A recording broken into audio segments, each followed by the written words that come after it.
Happy 2025. Welcome to the Seven Figure Sparky podcast. Today we've got an absolute awesome episode where we've got a special guest. We've got a true voice in the industry, one of the first to ever be on the podcast space as an electrician, a pioneer with the Electricians co-op podcast, director of Pro Image Electrical, ex-NRL player, a father, a husband. Not sure if I've missed anything, but guys, without further ado, Jamie Small, welcome. Thanks for having me. Appreciate the invite.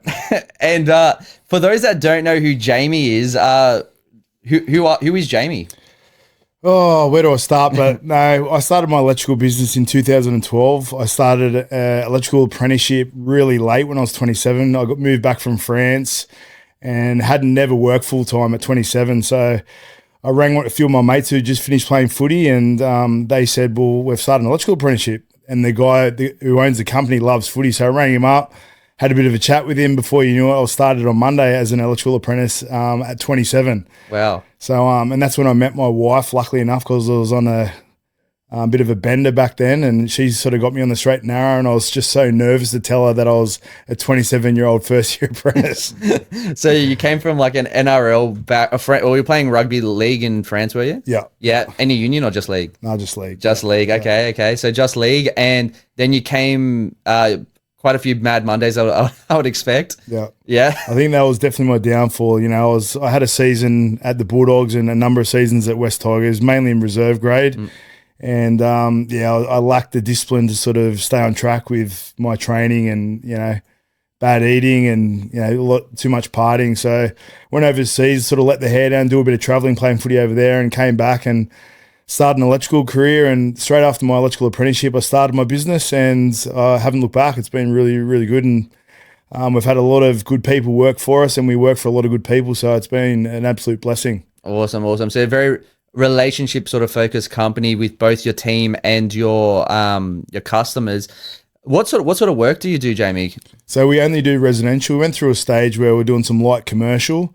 We do real estate strata maintenance and mum and dad installs. Very nice. And, I know because we speak off camera as well, you're very massive on, culture, and I think your staff retention is like insane. Does that come from your footy background, or how do you build that culture and that, staff retention so high? So I look at myself as just an extension of the boys. So I hate when someone calls me the boss, because I'm not. I'm just one of the boys. So whatever I ask anyone else to do, I'll do myself. I'll be the first to grab a shovel, grab in the roof, jump up in the roof. I'm fair and reasonable. I'm not pushy. And I like to say thank you. If someone's done a really good job, show them that I appreciate what they've done, and just be understanding. Like, I don't want them handcuffed to work between 7 and 3:30. If they've got to duck off and do something, I'll let them do it, right? And I hope that comes back, and it has in the past through their loyalty.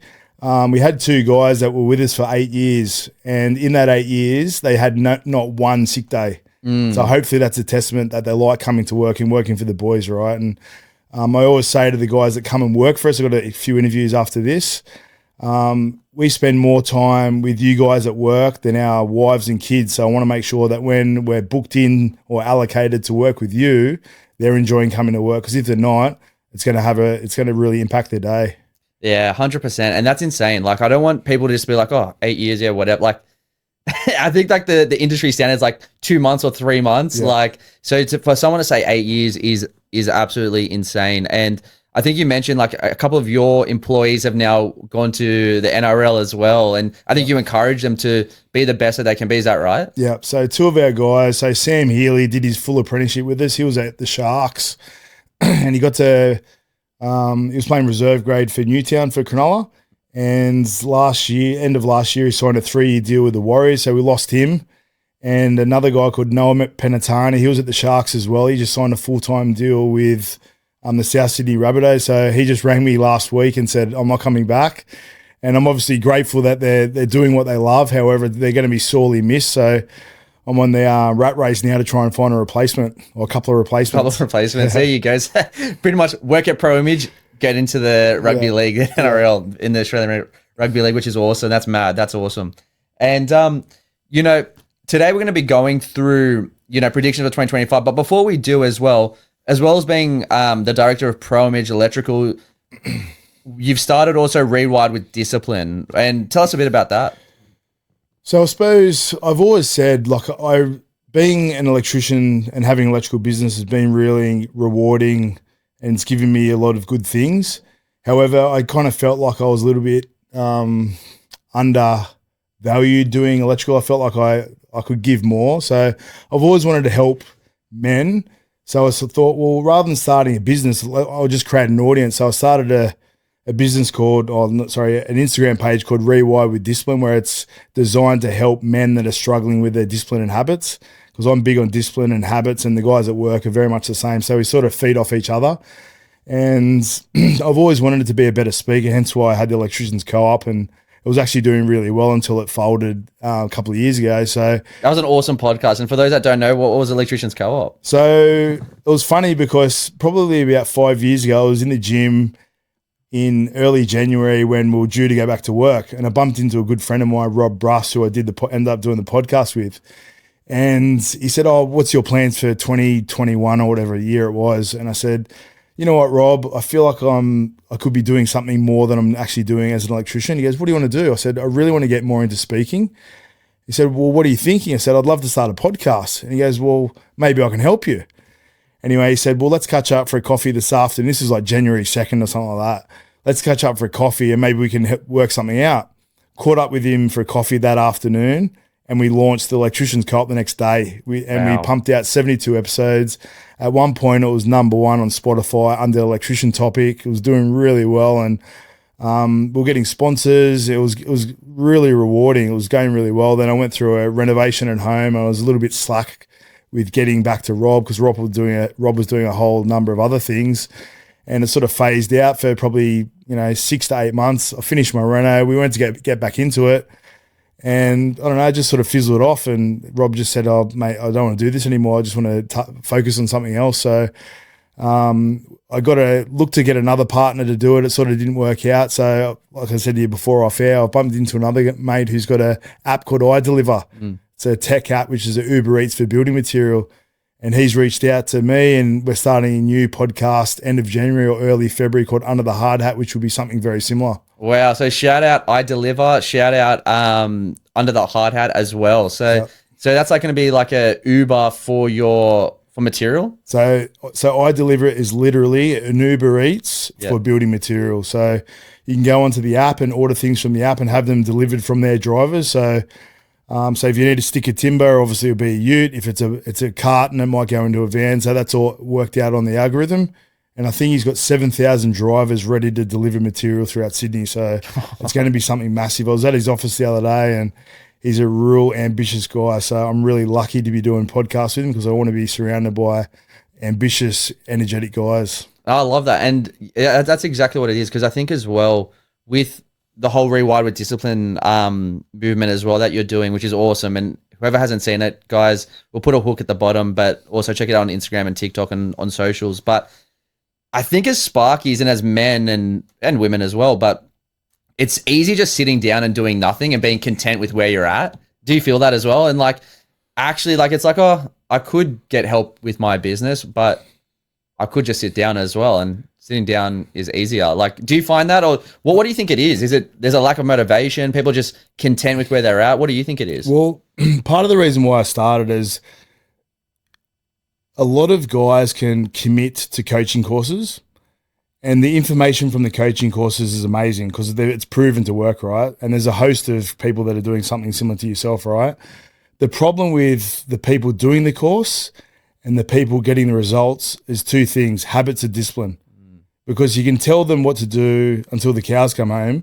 To get that person to do it is the hard part. It's like people saying, "I've read 100 self-help books," but have you done anything in those self-help books? Yeah. You're better off reading one and doing what's in the book before you read the next one. Yes. So I've said to you off air, Spyro, as well, I really think when I eventually build enough audience with my Rewi with Discipline and actually start a business out of it, I will complement every coaching course, because the coach will get better results if they see me first. Without a doubt. It's all about collabs, and it's all about, implementation. One thing, oh, that's a really good idea. well, have you implemented it? No. Like, it's like, why? Yeah. It's well, like that's a hard thing doing. Yeah. It's easy to talk, but it's hard to do. Yeah. And I think as you get older now, you sort of realize time is limited. So when you're young, when you're your age, you think, I'm going to live forever, but you're not. And you get to an age where you're like, far out, I really got to put the foot on the gas and make these things happen. Because at the end of the day, if you fail, big whoop. Yeah, You've learned a valuable lesson. That's right. You still get your family, still get your health, still get your friends. Just start again. That's right. And I always look up to people that have failed, bounced back, and made success out of what they've wanted to achieve, right? So just I was listening to a podcast the other day, and Brian Tracy, which is a success guy, right? Yeah. Anyway, someone came up to him after the seminar and said, if you can give me one bit of advice about succeeding, what would it be? He goes, double your failure rate. If you asked 99% of people when was the last time they failed, well, I can't even remember the last time I failed, other than my footy career, right? That was like 15 years ago. Depends on where you look at it. It's still a success, right? Yeah, well, to me it was a failure, right? Yeah. But how many times do people actually fail, right? Even if they do your course and fail, they might try another course. But just try it. And I think a lot of Sparkies like to do courses to say, I'm doing something to help my business. But are they really? Because they're not doing what you say. You have to implement. Yeah, it all comes down to implementation at the end of the day. Did I just move that camera? I'm not sure. Is it still all right? Okay. Still keep rolling. Yeah. So it all comes down to implementation, and that's what is super, super important, because it's one thing getting the advice, and failure is not such a scary thing as well. I think it's scarier not actually giving it a go. And don't quote me exactly on the quote, but it was like, I think the owner of Domino's Pizza called it Domino's because he had, I think, like 11 failed businesses before, and they're all falling down like dominoes. Yeah. So I think that's why he came up with the name Domino's Pizza. And there's a lot of, like, when you start a business and go into entrepreneurship, and, you know, because so many people are so scared of failure, they're just like, well, I'm just going to be by myself and I'm fine and I'm doing this. And I speak to contractors nonstop, right?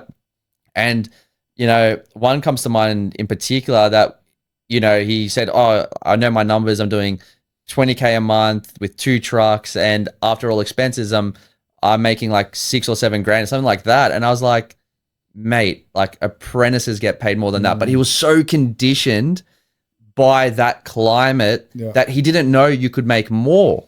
And I was just like, whoa, you know what I mean? Well, that's why it's good what you're doing, right? Because you're showing what's possible. Yeah. An hourly rate is ridiculous, as you know. Like, it's all got to be fixed pricing because there's no money in hourly rate. I know that. I've learned from like years of experience, right? Just don't do it. It's easy to just go, you know what, I'll just do hourly rate, because it prevents you having to go to the job, probably quote the job, and risk that you might be wrong. So hourly rate's safe, right? But you're not making money. Is it really safe? I don't really think so, because you're going backwards, right? And then they go, I charge this customer, like I normally charge 110, but this customer did $140 an hour. I got a little bit cheeky. And it's just like, bro, do you think increasing your hourly rate by, you know, 30 or 40 bucks an hour is going to really be a needle mover in, you know, and it's not. Like, that's why we're very big on upwards of 2.5K per day per truck.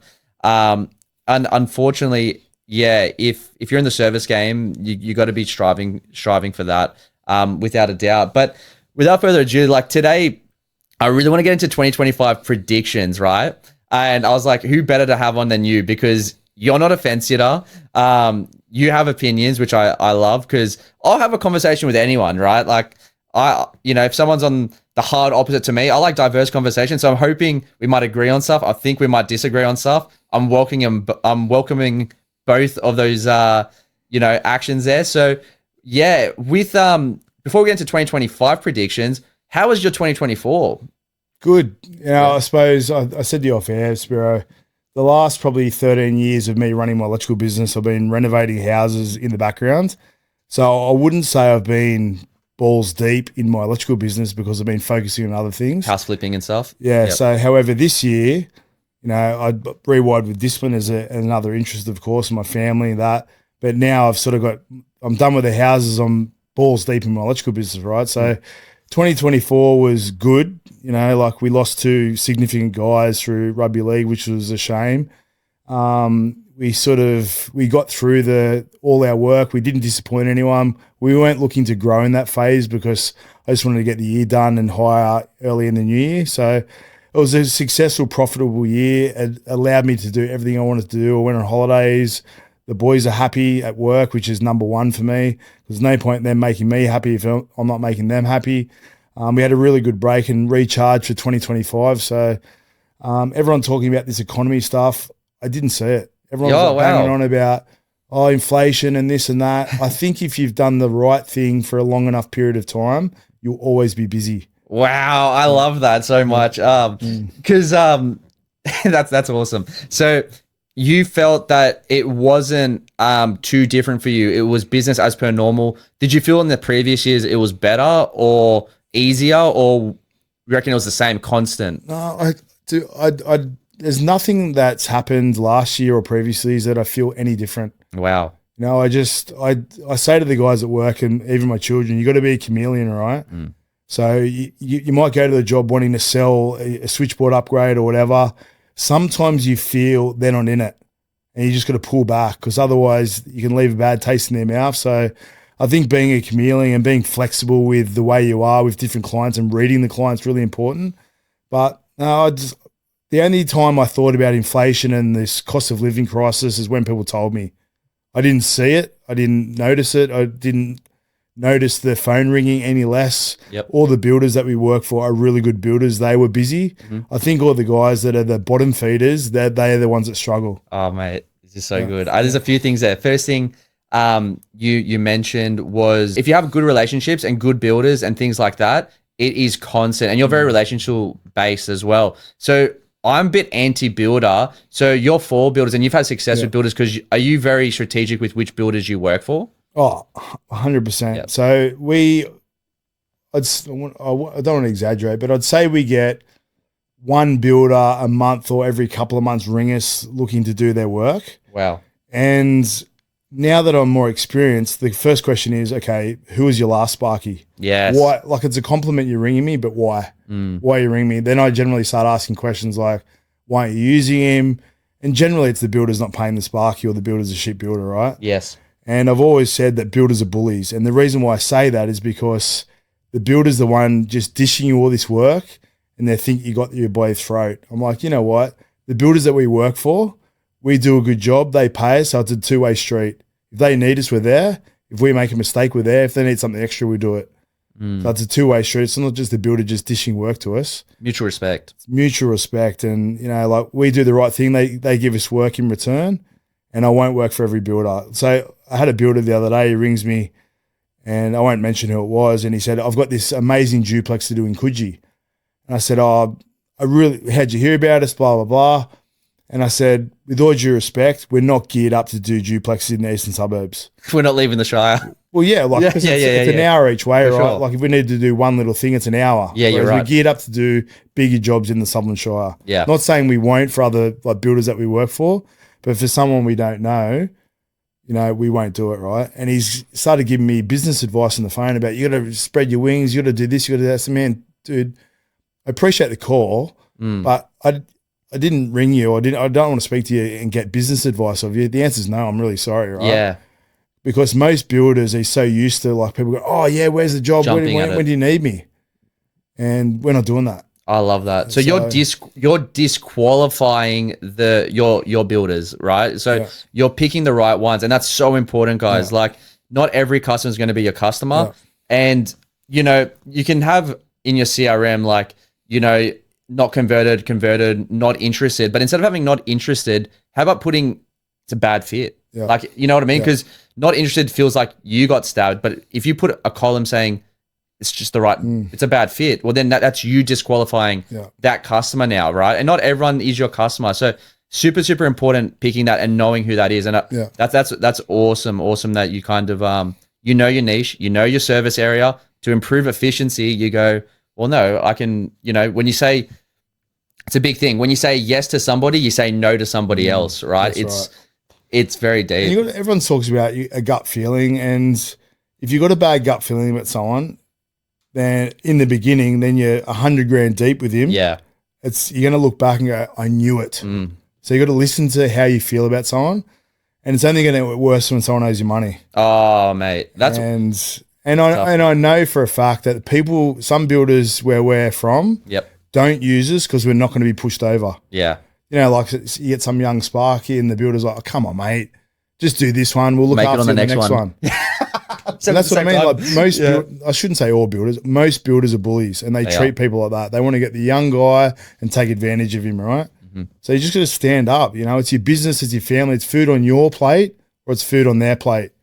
And if you've got a family, it's got to be your plate, particularly if you've done the right thing and you've done the job right. And if you're not doing the same stance as what Jamie just said, you're currently robbing you and your family. You are. Yeah. Definitely. So it's very, very important to qualify your clients, like, you know, and like Jamie said, and I'm very in agreement with that. I'd probably say 95% of them, in the general pool of builders, it's very tough. Not saying you can't make money from them, not saying there aren't any good ones. There are, but it's a mutual respect. Yeah. I think that's what it is. And there was a lot of gold there on your previous thing, which I've taken note on, because I want to pin on that, because you also said chameleon mode. So and a big thing that we say at Sparky Sales Systems is you've got to pitch to close. So people are like, when they sell switchboards and things, they're like, oh yeah, you should get this. But it's like, do they even want it? So you're going to educate the customer first, see if they actually want it. It's like that Jordan Belfort, sell me this pen. You know, it's the best pen, you should get it. It's like, and that's what most Sparkies do. They go, I know how to sell. It's like,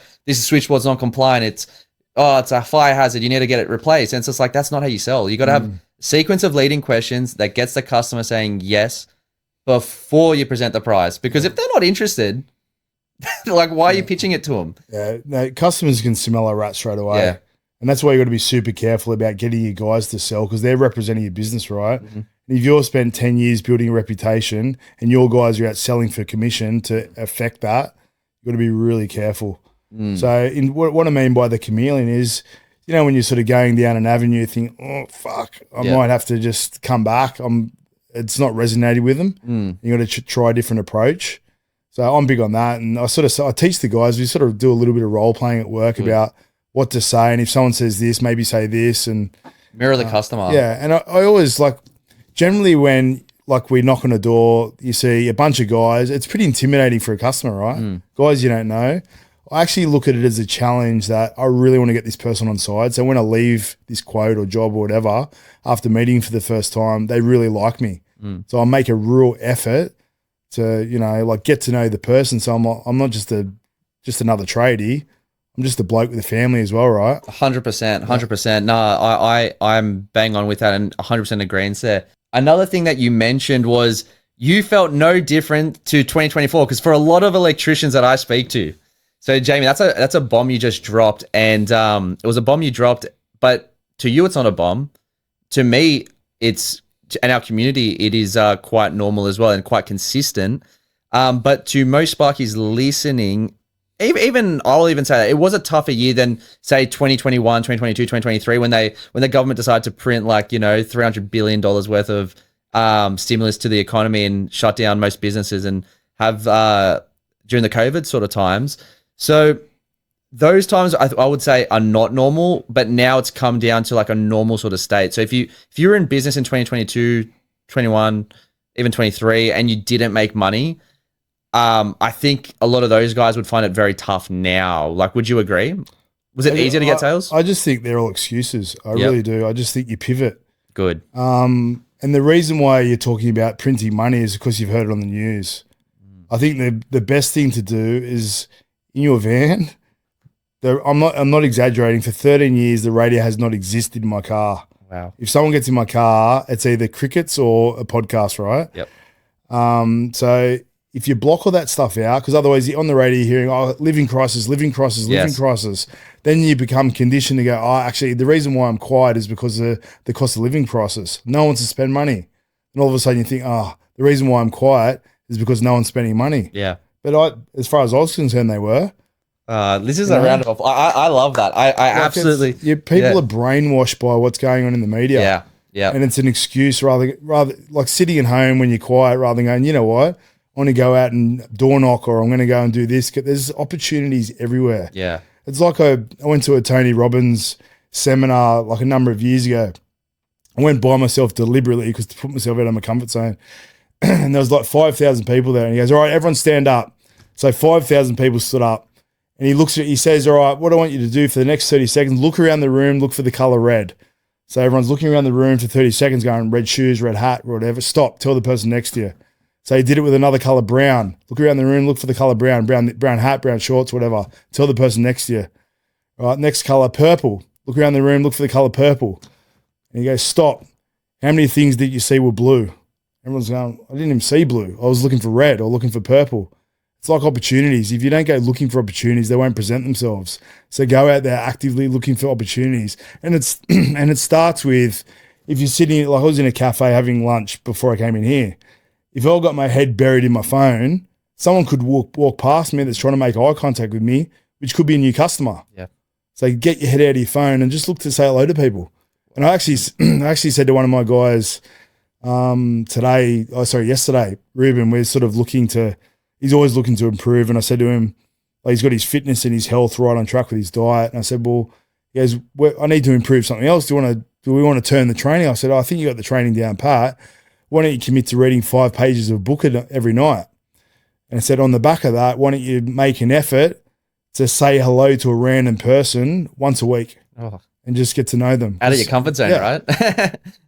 And you think if you do that, by the end of the year, you've met 52 people you wouldn't have met. Wow. Or do it once or twice or whatever you might be, right? So I think the phone's a bad thing, and it's definitely the news. You got to turn the news off. Yeah, I like that. I like that a lot. A lot of gold. And with the Tony Robbins thing as well, we call that RAS, Reticular Active System. Yeah, that's what he says. Yeah. So that's what it is. So if you program your mind to look for opportunity, and that's what Sparky Sales Systems definitely does. That's why we've got guys, which will be. They're coming on the pod in 2025, which is awesome as well. Yeah. And that's why they go from startup to, 12 to 15 grand a week within 2 weeks, because they're programmed with the right stuff and they're not listening to BS. They're not listening to their mates at the pub. Yeah. They're listening to people that have done it, and they're implementing, like we said before. They're not just saying, oh, that's a good idea. They're actually implementing the system and crushing it. So it's super important to program your RAS with it sounds a bit, and some people might be like, mindset. Mindset is honestly massive. Like it's super, super powerful because, put it this way, if you go to 4 jobs and then someone that's been through like a Sparky Sales Systems program goes to 4 jobs, well, who's coming out with more closed customers at higher tickets? Yeah. It's going to be the one that's been trained. And it's very funny that you say that as well, because you don't listen to the radio and you found no sort of difference in 2024, which is, I like that a lot. And so you're saying it's the bottom feeders that are going to be doing it the toughest, right? Because the bottom feeders, and you can correct me if I'm wrong, the bottom feeders that think they might be thinking that they're killing it, or they might be doing well, but not doing as well as they probably know they could be. They probably attract a lesser customer. And normally the bottom feeders are then, because they might not be so desperate, they get conditioned to consistently work for the bottom of the barrel customers that are the ones that are constantly. The worst type of customer is the ones that are price conscious and have the highest expectations. That's the worst customer you could have. Yeah. Like, have you experienced that before? Oh, definitely. And my energy, we've all got energy. Yep. My energy is we will always be busy. Always, even when there's been weeks where I'm like, I've got nothing booked on Monday, I'll even put it, like, everyone wants to be so proud that we've got so much work on, right? Are you busy? Oh, mate, I'm flat out. If I'm quiet, I will tell someone I'm quiet, because if you've got an opportunity for me and I tell you I'm flat out, you're not going to present that to me, right? Whereas if I say, mate, I haven't got much on next week, like, I'll give you an example. Like, mid last year, we had a bit of a slow week the following week, right? Anyway, I bumped into a couple of Sparkies in the wholesaler and I said, mate, we haven't got much on next week. He goes, well, I just got this referral from this guy. Why don't you do it? I don't really have the time to do it. Why don't you do it? And so that whole week was filled up with a rewire. Wow. If I said I was flat out, I wouldn't have got that opportunity. 0 to 100 real quick, right? Oh, mate. Like, so there are times when we haven't got much on. We're usually week to week, but we're always filling weeks, always. And it's a lot of pressure on me to keep the guys busy, but I love the hustle. I just like finding things to do, and I'll reach out to guys if I haven't got something on. I'll reach out to builder. I'll be more proactive. When you need us here, can we get started on that now? We'll get switchboards ready for the future. There's always something to do, and I think the longer you've been doing it, the more customers you got, the easier it is to stay busy because people trust you. Yeah. Then the phone just starts randomly ringing. Just believe it will ring and it will ring. Yeah. Obviously, got to put in the groundwork to get to that point, though. But you can't just sit there and manifest the phone's going to ring if day one of your business. You can't just buy a van, print off a business card, and say director. Yeah, work's coming. That's right. You got to do some legwork. But like I said, and in terms of the bottom feeders, I think if you're doing the wrong thing consistently, when the market's hot, as the media says, it's easy to get work. So it's easy for them to get work. It's not until the media says it's slowing down, they don't want to use those guys that are doing rough jobs. And even if they're cheap, they want presentable people in the home. And I say to the guys at work, you need to appreciate that people are letting a bunch of strangers in their home, and that we're strangers to begin with. We leave the job as hopefully friends and customers for life. Yeah. Yeah. No, I really like that. So no, that's awesome. So you're pretty much saying 2024 was because you're not looking at the cost of living or anything like that. It was sweet. But also I think as well, because you are successful as well in your own right. So I don't think, there might be people listening in that might be doing it tough, like just looking at the rent money or mortgage money with the interest rates. But that really, doesn't have to sound arrogant. Like that didn't really have an effect on you, right? Like that, you didn't really check your groceries. As men, we're all men, right? Yep. Oh, we've got female Sparkies maybe. Men and females. Well, the females need to understand there's a weight on a man's shoulders, right? And that's to go to work, provide, protect, and make sure your family's looked after, right? So part of that, there's stress associated with doing that. Everyone's under pressure. Yep. Life, it wouldn't be life if people weren't under pressure. So embrace it. Like they say, pressure makes diamonds. Yeah. Look for pressure. You don't go to the gym and go, I don't want to put myself under pressure. Pressure is a privilege. That's right. Look for pressure. Don't be like, I feel like the word stressed has been demonized in the media. Oh, you can't be stressed. It gives you cancer. Bullshit. It doesn't give you cancer. What you're eating and your environment gives you cancer. If you want to get better, you need to put yourself under pressure. Yeah. And sometimes it might mean overcommitting in something, being forced to go out and door knock to keep yourself busy. Yeah. Look for pressure. Well, I don't see a problem with it. 100%. I feel pressure all the time.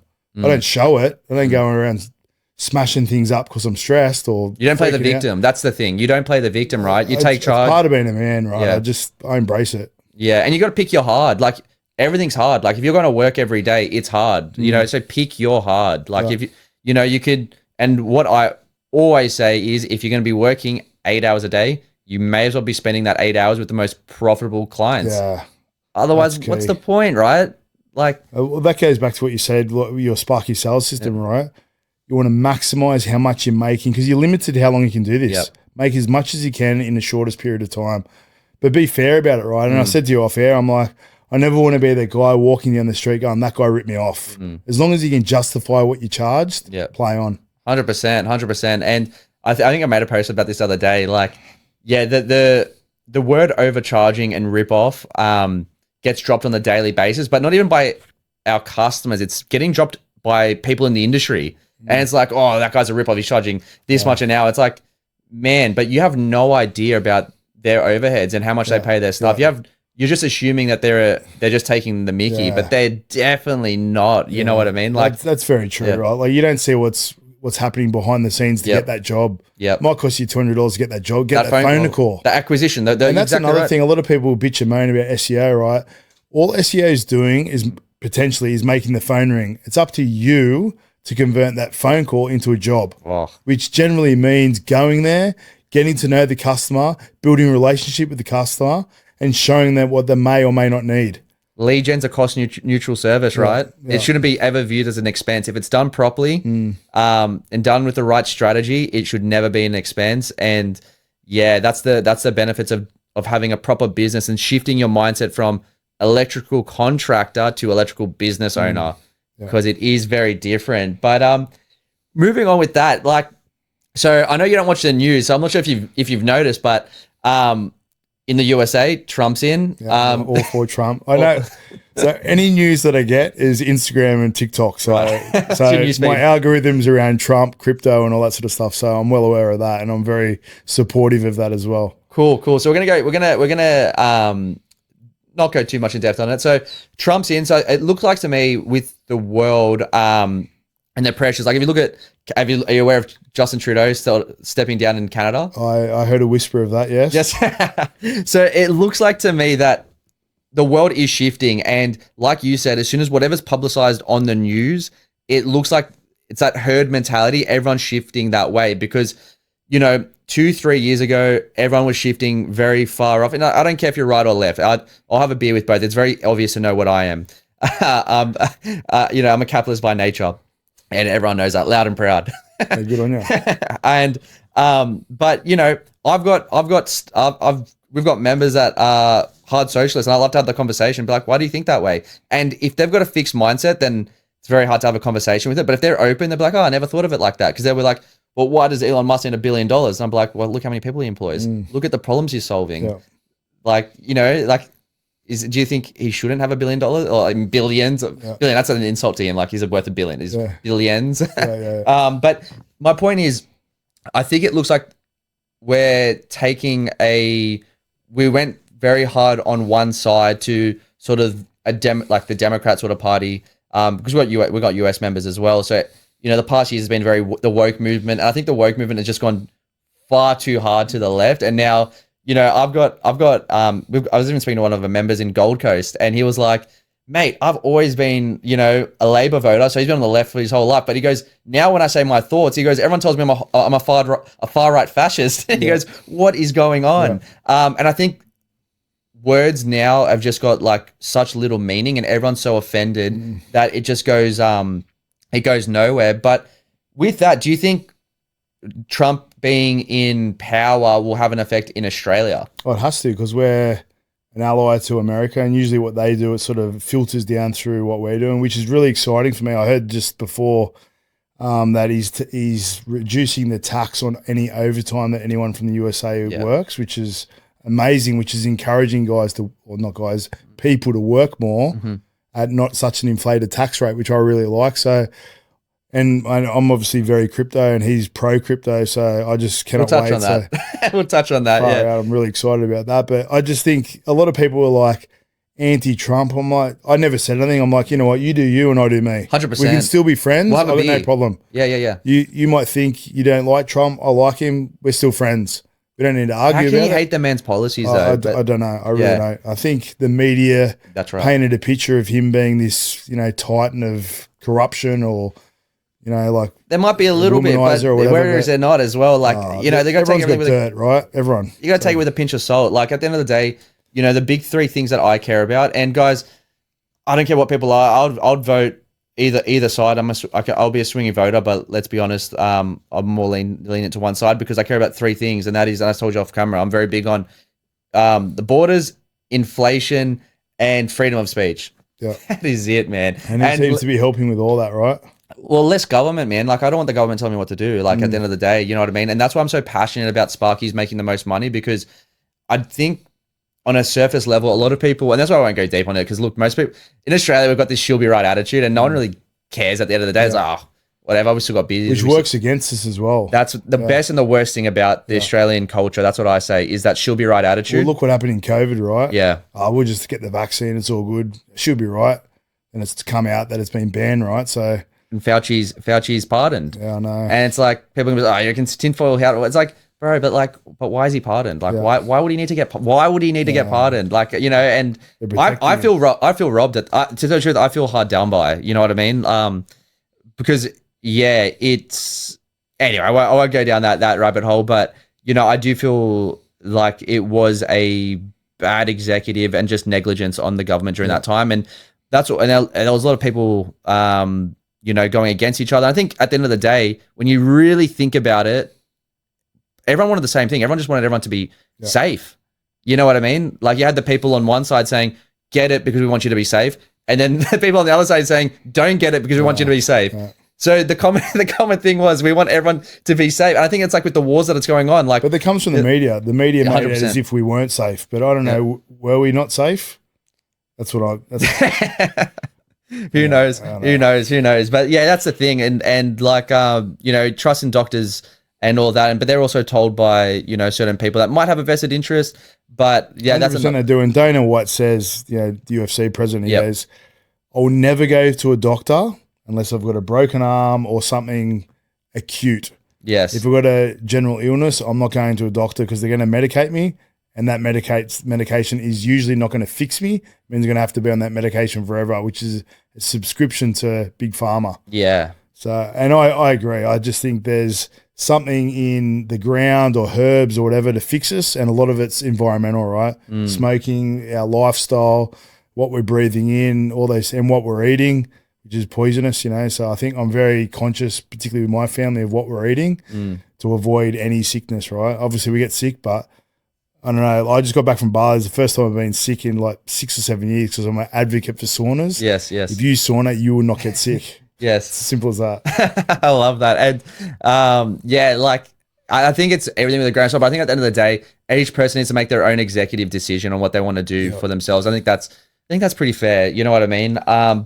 And like they say, you know, if America sneezes, the whole world catches a cold, and it couldn't rain more true. So I think I like what you said. Like, don't worry about what's in the media. That's why I'm wrapping back up with that. Like, it's you sort of beat me to it. It's like, you know, you can look what's happening in the States. Yes, it's good to know. It's good. Is it good to know though? That's the thing. Like there's all these wars going on, and it's just changing our mindset about everything. Like I look at, you've only got 100% of energy to give. Do I really need to, like with all these wars going on? It's tragic. I get it. But do I need to invest 20% of my energy for that when I can invest 20% of my energy more into my family or my business or my health? I just want people to stop dying. Yeah. I think we all do. Yeah. Like, I think in Australia, are you going to physically do something in Ukraine? I agree. Or whatever? You're not. Yeah. And me living in the East at the moment. I get it. But watching the news and the radio where it's just constant. Yeah. Debbie Downers. Wars, oh my God. It's like I need to be uplifted rather than deflated, right? I think where I like to look at it is mainly the inflation stuff, because I've used that word a lot, but I think just to break it down, because I think a lot of people don't actually know where it really does stem from. And, you know, if you speak to economists and look at, you know, I can even drop some links of some that you can listen to. The printing of money, and I think you said this off camera as well, it's like everyone's like, oh, real estate goes up, it goes up. But it's really, what is it? Why does real estate go up?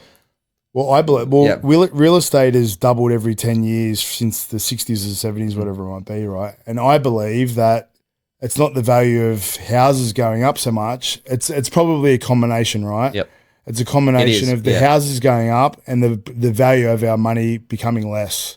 Because, you know, like a 2 liters of milk now is like $5 where it used to be $2, right? So if a house used to be $1 million and now it's $2, that's the value right there, right? Yeah, it's a devaluing of the dollar. It's a combination of inflation and property price increase, right? Because obviously there's less land to live, so obviously prices have got to go up. Yeah. So that's what I believe, but obviously inflation's a big, big problem, right? So anyone that's saving money, you're not really saving money, you know, like you need to be investing that money. I think it's like 8%. You're losing to be even. Yeah, which is scary, right? And the reason why I like to use that word, for those that don't even care about it and don't even want to hear about these scary words and just say, oh, it's corporate. And the media says it's corporate greed that causes it. That is not what causes, or maybe have a small part, but the main part of what causes inflation is actually the printing of money and stimulus, right? Because everyone wants free things. I want free this, I want free that. But it actually comes from somewhere. And when you increase the money supply, so that means there's more money in circulation, it devalues the dollar. And that is why I am so passionate about Sparky's making as much money, because a lot of them don't understand that they're getting, like, there's a silent tax. Yeah. You know, people are always saying, oh, I get taxed too much, right? And it's like, when we start speaking to them, we start looking, it's like, well, you don't have a tax problem, you've got an income problem. Because without sounding arrogant, guys, if you're not paying 47 cents on the dollar, it's an income issue. And that's not an issue, because we can fix that. You know what I mean? We can look at increasing your income to get you to that level. But I hear too many people on lower sort of, again, they're just working in that hamster wheel day to day, and they might pay themselves what they pay themselves and not in that highest tax bracket. And they go, oh, but I would have made money if it wasn't for tax. And they just always say, if it wasn't for tax, I would be this. And I think, if you're not in that 47 cents of the dollar threshold, and you can correct me if I'm wrong, I don't think that's a fair and reasonable sort of argument. They're just all excuses. I think you need to be like, I heard something the other day. every life you die and you pay tax. Yeah. It's as simple as that. Yeah. And I'm sure there's guys like you see on podcasts, guys in America paying no tax, like the Bezos and all those sort of guys. Whether that be true or not, I don't know. We're on a different level. It's at this point, you got to pay tax, and it's up to your accountant to make sure the tax that you're paying is the most economical way legally. Yeah. So I'm sure there's ways to. Well, that's why people buy fancy cars to offset their tax. I'm not for luxury vehicles. I think it's a waste of You're money. paying 33% luxury car tax. Mate, like I see all these guys. I'm anti so much. Like there's a lot. Look, I'm for like I will jump on that conversation. I sound like I'm agreeing with those people, but what I just see too often is people complaining about the tax system, but not understanding how the tax system works. They go, "Oh, but if I work more, the more I get taxed." And I'm like, "But you're still better off making an extra dollar and keeping 53 cents than not making that extra dollar." You know what I mean? It's just like. This is simple stuff, and too often it's, but if I make more than this, I'll get taxed more. And it's just like, you're still better off making that extra dollar for you and your family. Well, that's the car sales industry, right? They want everyone to have a flash car, so they call it, it's a write-off. Yeah. You still got to pay for it. It's a deduction. That's guys. Deduction. You still got to make the money I hate that to pay for that RAM. Yeah. And that's the thing with a fancy car. If you're rocking up to an electrical job as a Resi Sparky in a fancy car, they don't look at you and go, you're successful. They look at you and go, you're a rip-off. Yeah. And it may not be the case. You might have 20 cars, 20 trucks, right?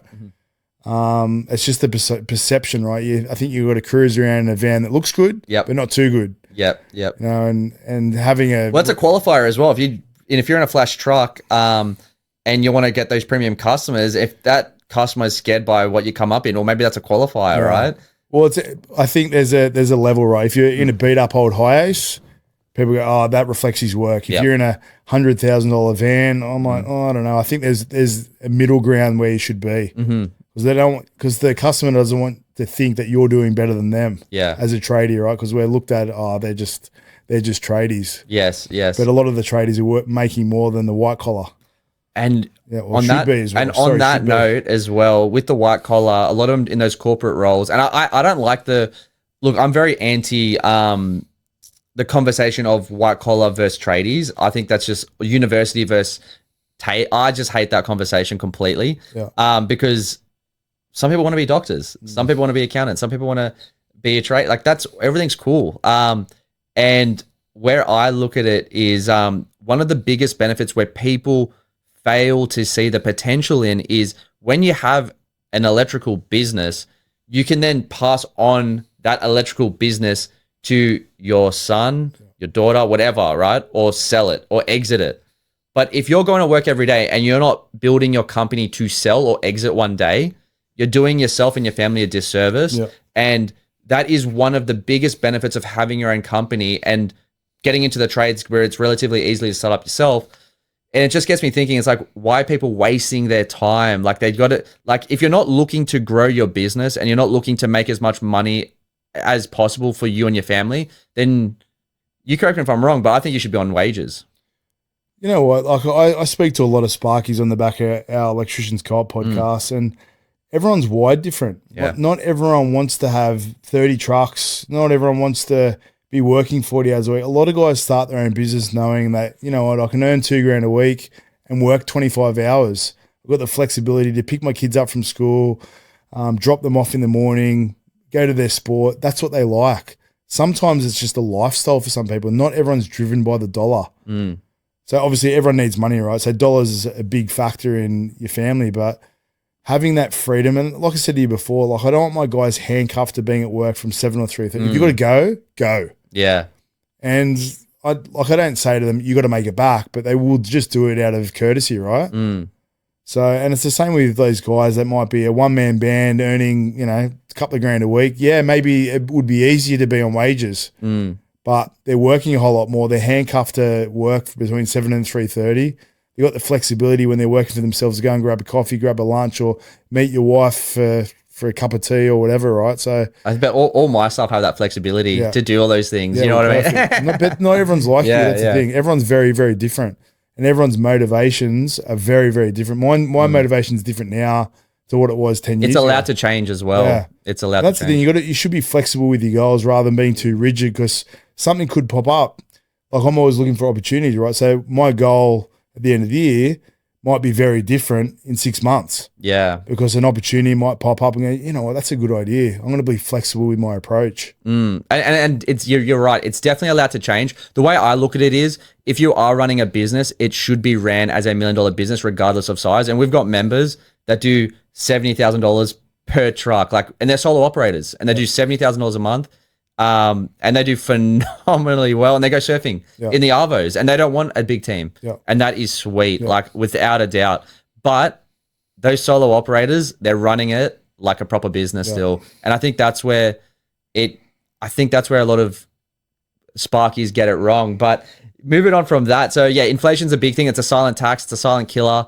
And why I'm so passionate about it is, you see a lot of guys that are charging less than I was charging 8 years ago today, when everything's gone up. So it's just, everyone needs to really crunch their numbers to really see the true value, and not be told that you're too expensive from, the wrong clients, from the wrong builders. Because put it this way, there are guys right now charging $600 an hour in your marketplace. I'm not saying to do that, but I'm just letting you know there are people doing that, and they're getting customers every day charging $600 an hour. So maybe, I think you got to what you got to remember, if you're charging a premium amount, you have to produce a premium service. Yeah, I think a lot of the bad reviews come from, I get charged a large amount of money, but the result was really poor. Yeah. So if you're going to be doing one, you can't do one without the other. Yeah. And it's the follow-ups, it's the customer service. I say to the guys at work, we are in a customer service role. Our job is to make that customer happy, regardless of what we need to do. 100%. And sometimes, I very rarely bite back with the customer. I'm like, okay, yeah, I understand, because I want them to be happy. Yeah. And if they're happy, solution they're going to focused. tell, it could be. There's been times when someone's completely unreasonable, and we do have those, right? But I think the bottom feeders get a lot of those. Yeah. The guys that are at the top rarely get them. Yeah. So you got to look at the energy and who you attract. Yeah. It's like our good builders. I was saying to their builder just before, I'm like, every job, we do 25 jobs with this one builder per year, right? Approximately 20, 25. Every single one of their customers is rock solid. Like really good customer. We've got ongoing work with this customer on the back of the job. They refer us. And I'm like, it's obviously because they're a good builder, they attract good people. Yeah. What I mean? And if you're trying to cut corners, you'll attract people that are willing to have corners cut in their house. So just attract the right people. And it comes from your social media, your presentation, your customer service, all those little things compiled into one attracts good customers, I think. I love that. And moving from that as well, that I like that as well. Like law of attraction for sure. You are who your customer is as well. Like that's what you attract. And if you're a tipper, then you attract customers that tip, like that sort of karma, right? It's what goes around comes around. It's a beautiful thing. Yeah. And on the crypto markets of 2025, what do you think? And not financial advice, guys, but what do you think's in store for the crypto bros? Because I know you're a crypto bro. Yeah, so I got into crypto in 2017, luckily, which was the best thing that ever happened. And it's been very good. I said to you off air before that my goal was to get a Harley Davidson out of crypto. I've sort of moved beyond that now, which has been really good. But that's a lot of gains. Yeah, I was on site the other day, and I knew my coin's XRP, right? And Bitcoin and Ethereum. Anyway, I was on site the other day, and one of my mates has got a huge amount of XRP, and he gave me a tip it was going to go off, right? So I was on this job site the other day with a few of my boys. Said, boys, this is not financial advice, but I'm pretty confident that XRP is about to go off, right? It was at 80 cents. Anyway, this Islander guy who's a mate of mine, who's a scaffolder, was there. He's a bit older than me. He goes, what was that, bro? I said, I heard that XRP is about to go off. Not financial advice. Do what you want with it, but I think it's going to go off, right? So he must have already had an account. And within 5 seconds, he goes, I just bought 10 grand. I just bought 10 grand, bro. I was like, oh, shit, that was pretty quick. And all the boys had just bought like $500, right? Yeah. Anyway, I was driving past Shark Park at Cronulla the other day, and there was this car pulled up next to me. I see this arm out the window pumping his arm like this. Yeah. And I'm like, who's this? I pulled up at this head of traffic lights. The window goes down. It goes, 50 G's, baby. So I went from to the moon, bro. I went 80 cents to like $4.30 or something like that. So, yeah, he was pretty happy. But big gains. So, yeah, I'm very confident with that. So hopefully by the end of the year, I'll be hanging the boots up. Nah, I'm joking. Just be on go to Dubai, have a bucket company there, and see you later. Jamie's out. But like look, I pulled out. I think our members know the story that I had in crypto. I put it in during the lockdowns. I put in like 70,000, and then didn't look at it, and it was at $4,000 for the last I think 3-4 years. Yeah, and then. Went from 70 to 4,000. 70 to 4 to 4,000. Went from 70,000 to 4,000. So I put in 70, and then within like a couple of months, it went to $4,000, and it was like that for about 3-4 years. And I didn't care because I did. Obviously, I wasn't happy about it. I wasn't like, yeah, sweet, I lost. But it's like I didn't pull it out then because I was like, well, with anything like that's a new market, and before I put the money in, I've already said bye to it. I'm like, I'm just doing it as a hedge, and. Then what happened was 4 years later, or 3. When was the lockdowns? I don't even know. It's all I did it during then. I did anyway. So 2021, 22 or something. Yeah, I did it during the lockdowns, and then the start of last year, around I think it was around April or so. My father was watching the news, and he goes, "Oh, I heard crypto's on. Maybe you're on. Have you checked your account?" And I didn't sign into my Binance for 4 or 5 years, like because I was just like. It was always like a 5-year, 10-year thing. Like, guys, that's what it is. It's never quick. It's like, put it in, set, forget. You know what I mean? And then I put it in, and it went up to 40,000, 45. You know what I mean? As it does, it just goes up and down like that. And, I was like, I read a book by Keith Cunningham, which is the rich dad from Rich Dad Poor Dad. You know Rich Dad Poor Dad? Yeah. So the rich dad that it's based off is Keith Cunningham. And I read his book, which was The Road Less Stupid. And I was just like, after reading it, I was like, you don't want to take more risk. You want to have low risk, high reward. Like everyone's like high risk, high reward. That's the road that's more stupid. So take the road less stupid. So I was like, me at that time was the right decision at the time. I sold at a $30,000 loss. So I sold at 40,000. And during that time, I was like, oh my God. Like as I was trying to get it out, because you can't just take it out of Binance. You got to go from Binance to then another, I think it was CoinSpot. So I took it from Binance to CoinSpot. And then during that whole process, I was like, oh my God, what happens if it tanks while I'm taking it out? So I was just like, oh. So what would your balance have been now if you'd left it in? Yeah, so I got a Snapchat from one of my mates, and mates love to do this. I sent a Snapchat saying, eat a dick. You sold here. This is where it's at now. And it would have been at 160,000. Yeah. So one of my mates, a bit of a success story for everyone listening. Back in 2021, 20, he had $200,000 to invest, this guy, right? Mm-hmm. That was his 200,000 saved.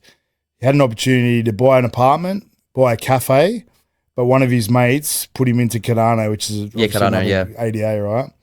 So anyway, he talked him into buy Cardano at 3 cents. Within 6 to 12 months, his balance went to 15 million. So then he was staking the 15 million, and he was getting $500,000 a year in staking returns, but still had the balance. It's come back now. Now it's probably at 5 or 6 million, but it just goes to show it can happen, and it is high risk. But you got to have balls of steel, because when your balance goes from 15 million to 10 million, that can hurt. But like from 70 to 4,000, like I wasn't happy about that, guys. Like I might be saying it with a smile right now, but I was like, fuck. There's an old saying in crypto: when in doubt, zoom out. So if you look at a small part of the graph, it can look ugly, but when you zoom out, it's always positive.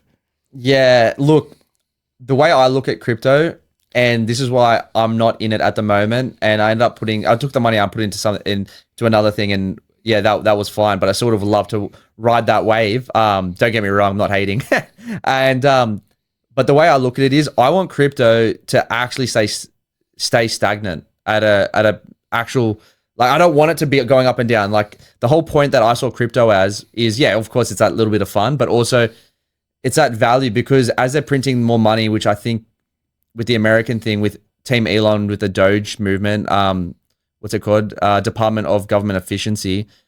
Guys, the whole point of that is so they can limit the amount of spending, because don't quote me on the exact numbers, but it's like each baby that's born in Australia is born with like $30,000 worth of debt. Yeah. That's not right. You know what I mean? That doesn't sit right with me. I want everyone to be able to afford their own home. If you're an employer or an employee. But it's never going to be like that. There's always extremes, right? Like I said before, everyone's wired different. Not everyone wants their own home. I get that as well. I mean, like, it's easy to think what you want, everyone else wants, and not just you, but me as well. Like sometimes I got to remind myself, he doesn't actually want to have a multi-million dollar business and a house on the water or go on overseas holiday. Not everyone wants that. And sometimes you got to understand that, what I want may not be what you want. It's like when we went through that COVID pandemic thing when there was vaxxers and there was anti-vaxxers. You do you, I do me, whatever. Don't just assume everyone wants what you want, because people are happy renting. Some people are happy just not going to work from 9 to 5 and coming home and going, you know what, work's over. Some people want to come home and go, I want to worry about work. I want to grow my business. Not everyone's like that. Fortunately for you get to work with people that are ambitious and like-minded, whereas not everyone's like that, right? So if you don't want to grow or make more money. That's an opportunity. That's why it's good, because you want people that walking in different lives so that you can be elite. Because everyone's walking around elite, it's going to be really hard to be elite, right? Oh, I'm 100% with that. You got to have the right person in the right seat, and not everyone can be an employer, and not everyone should be in business as well. I'm massive on that. And not everyone wants to have their own business, right? And I think if you have an employee that does want to have their own business, I think you should encourage it if they are the right fit as well for it. That's what I'm very big on. I'm not like one of those employees that's like hold them down, but I'm very big on everyone should be able to have their own go. Everyone should be able to afford, if they do want to, their own place. And I think just with inflation, it's been extremely tough for people. And I think there's I speak to a lot of younger guys as well, and there's a massive, massive pressure at the moment. Like, people, I get in my DMs nonstop, like, should I buy a house first? Should I start a business? That question gets asked all the time. So what do you tell them? Me, subjective. Yeah. It's subject to the person, what your goals are. I look at, right, like, say I'll give me an example and the way I see young guys now, right? The progression for me, like I'm 43, right? Yep. The progression for me was buy something small, then upgrade, then upgrade, then upgrade, right? What a lot of guys now are doing, in my area, in the Shire, is like house straight away. Yeah. $1 million straight away. I'm like, nah, man. Buy a unit, use your skills to renovate the unit, then maybe upgrade to a bigger unit than a townhouse. And every time you're doing that, you're making more and more money to get to a point where then you can afford a house. Yeah. Rather than going balls deep in your house straight away, you're $1 million in debt. You're probably never going to pay that money off, right? I agree. Make some money along the way. I love that. And what I love about that is, guys, when you are getting out like mortgages, the people that are making the most money out of it is the banks and the ATO. Yeah. The tax, Uncle Sam. They're the ones that are making the most money. And that's with the stamp duty on the way in, which is tax on tax money. Why? We could go down on this rabbit hole so much, but like, I'm like, that's why I'm for the people. And I think they've cooked a lot of it. And that's why I'm so passionate about helping Sparkies make more. You don't need a bigger business, but if you are to go to work every day, make it as profitable as possible.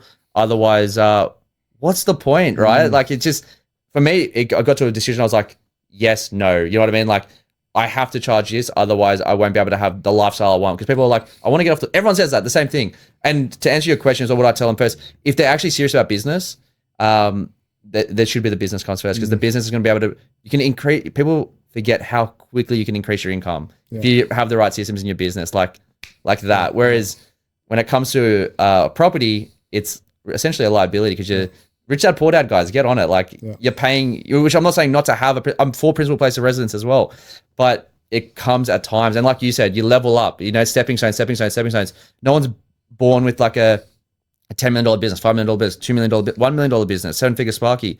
You start off with a truck. I started with a truck. I couldn't even afford to have both of my shelving decked out. I did one side first, sold my dirt bike, did the other side. Everyone's just so keen to have everything so quickly. Yeah. And I think generating wealth doesn't have to be slow. Yeah. As you said, you can make money quickly. Yeah. But building a portfolio, I don't think is as quick. No. And I say to the guys at work, use your skills at work in renovating properties. Yeah. It's because you can be living in the property while you're renovating it.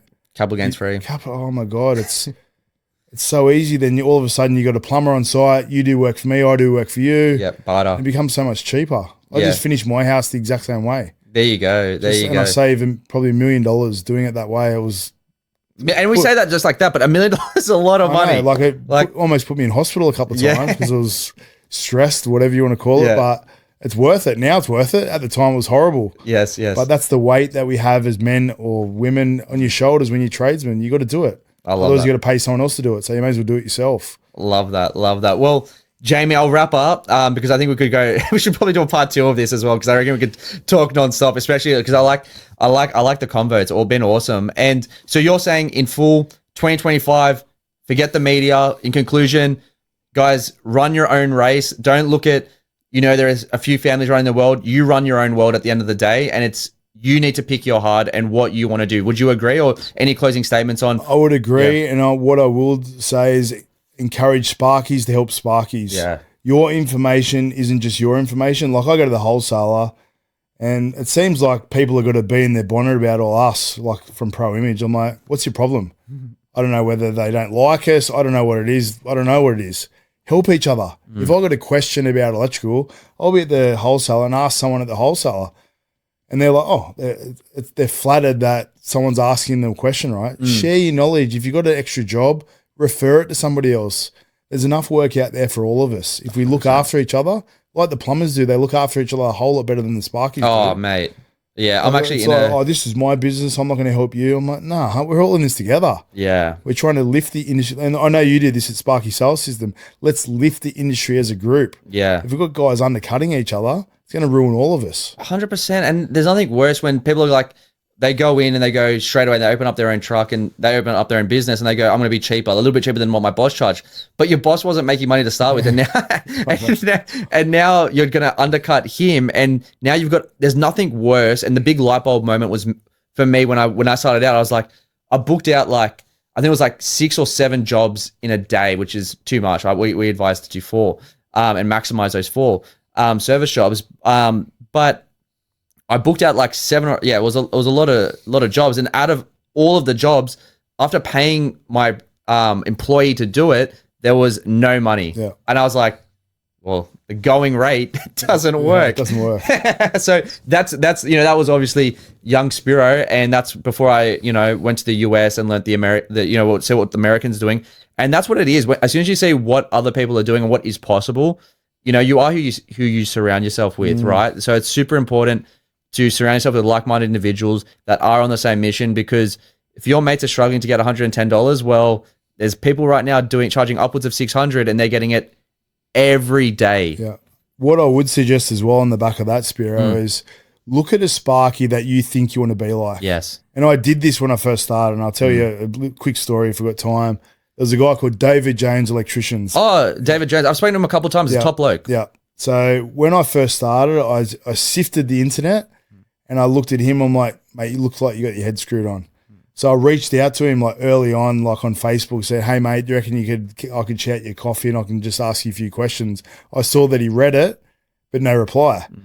Anyway, probably 8 years later, I was on a job at Rose Bay and I was looking at a strata job. Guess who rocks up? Him. He rocks up on his motorbike to quote the same job. I pulled up out the front. I'm like, David, how are you? He goes, we got chatting, and he goes, were you that guy that about eight or so years ago that reached out to me on Facebook? I said, yeah, that was me. He goes, oh, I'm sure he won't mind me saying this, but he goes, I didn't want to reach out because I felt like a phony. I'm like, what do you mean? He goes, well, I had all these trucks and my business looked amazing, but I wasn't making the money I should. I said, well, can you offer me any advice on what you learned? And he said this one thing which stuck with me. He goes, all we're doing is installing PowerPoints and lights. Don't overcomplicate it. Everyone's got this SynPro software where you got to calculate how much cable's in the truck, which takes man hours to make that happen. If you got 100 meters or you got 99 meters, who cares? As long as if guys are stealing from you, it's a different story. But if you have guys that you can trust, they're not going to steal from you. And he just said, mate, just keep it simple. Keep it simple, stupid. The Kish rule, that's what we say. Keep it simple, stupid. And that stuck with me. I'm like, really, do we need all this software and all this technology? Like, we service, mate. I think that's enough for us. That works for us. And that may or may not work for you, but I think SynPro, when you're doing what we're doing, I'm not hating on it, but I don't encourage SynPro. I'm very big on count the loaves of bread, not the slices. Yeah, that's a good point. Yeah. So, guys, it's all manpower, and people when they want to you got to go to the wholesaler. You need a purchase order. I'm like, just go get what you want. Oh, I do purchase orders. I disagree with that. I will assign because to track when you're tracking quite a lot of stuff, you do it as well. But you're probably more willing. But we've had staff still. We've had staff still a lot. Actually, one of David Jones' ex-employees was working for me, and yes, he actually stole money, which I won't say the name, of course. But David knows it. David's actually, I've spoken to him a couple times. I've ran into him a couple times and stuff, and he should be on the pod. He's very giving with his info as well. From what, like, he'll tell you his story. He's got a very, very good story. I won't spoil it on here, but I don't know how much in depth he told you about, but he's actually got a pretty good story. David Jones Electrical. I think he's part of Nika and stuff as well. He shares a lot of stuff. And last I heard was, maybe he's listening to this. Shout out David Jones Electrical. I think he's in Byron or something. I've heard at the moment. His business is still running in Sydney, but I may be wrong. But yeah, I would be interested to listen to. I think his story would be really good on here. Yeah. On that note, any closing statements for 2025? Looking forward to it. Work smart, not hard. Yeah, that's it. That's it. I like it. You got to do both. You got to do both. Okay, we'll finish on this then as well. Thanks for coming on, Jamie. I had an awesome time. I love the conversation. And I love what you're doing. Guys, I'm going to put links down the bottom. Follow Pro Image Electrical on Instagram. Follow Rewired with Discipline. Also, was there anything else as well to follow you on? I think that's the two. I deliver. Keep an eye out for the Under the Hard Hat. Under the Hard Hat will be starting early to late February. That would be awesome. Podcast where we meet successful people and find out what they're doing to become successful. Awesome. So it won't be just Sparkies, it'll be trade based, but it'll be really, really cool. We've got some really good guests in the pipeline, which will be really exciting. So super pumped to be doing that with Mo from I Deliver. That's awesome. Shout out to Mo and I Deliver. Guys, check out that app. And we'll close off on Jamie. I'm going to put you on the spot with Rewired with Discipline. You always have something pretty inspiring, I should say, to say. Do you have anything for us? Yeah, I do. I say this to my kids all the time. Consistency does not guarantee success. However, being inconsistent almost guarantees failure. So be consistent. Mic drop. Done. Loved it. And we'll close on that. That's awesome. Thanks, boys. Appreciate it.